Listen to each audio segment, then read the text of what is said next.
Yaxshi, hozir holatlarim mana 4 kun 5 kun bo'lishiga qaramay, men o'zimda juda ham yaxshi his qilyapman. Oyoqlarim og'riq qolgan, davleniyalarim 110 ga 70, hamma narsadan qutuldim deb hisoblayapman men o'zim. Assalomu alaykum aziz kuzatuvchilar, bugun yana bir bemorimizga javob beramiz. Bemorimiz qandli diabet hamda semizlik bilan, qandli diabet bilan 12 yildan beri og'riydilar.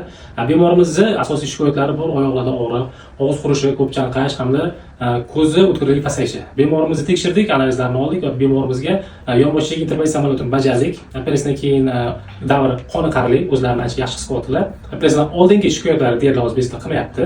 Xullas, qisqa aytganda hammasi yaxshi. Hammasi qanaqa bo'lganini o'zlarini qisqacha eshitamiz. Assalomu alaykum hamshaharlar.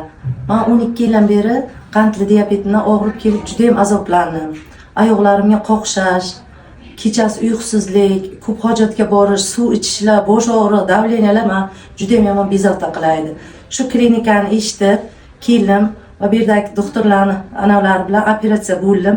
Juda ham yaxshi, hozir holatlarim mana 4 kun 5 kun bo'lishiga qaramay, men o'zimda juda ham yaxshi his qilyapman. Oyoqlarim og'riq qolgan, davleniyalarim 110 ga 70, hamma narsadan qutuldim deb hisoblayapman men o'zimni. Juda ham yaxshi. Hammalariga rahmat sizlarga doktorlar. Juda ham sizlarni tavsiya qilaman. Ash klinikaga kelib, hammalaringiz shu kasaldan qutulishlaringizni, bu kasal bilan hech kim og'rimasligini xohlayman. Har doim shunday kelib, ana shu yerga hammalari shifo topib ketinglar. Ilohim menga o'xshab.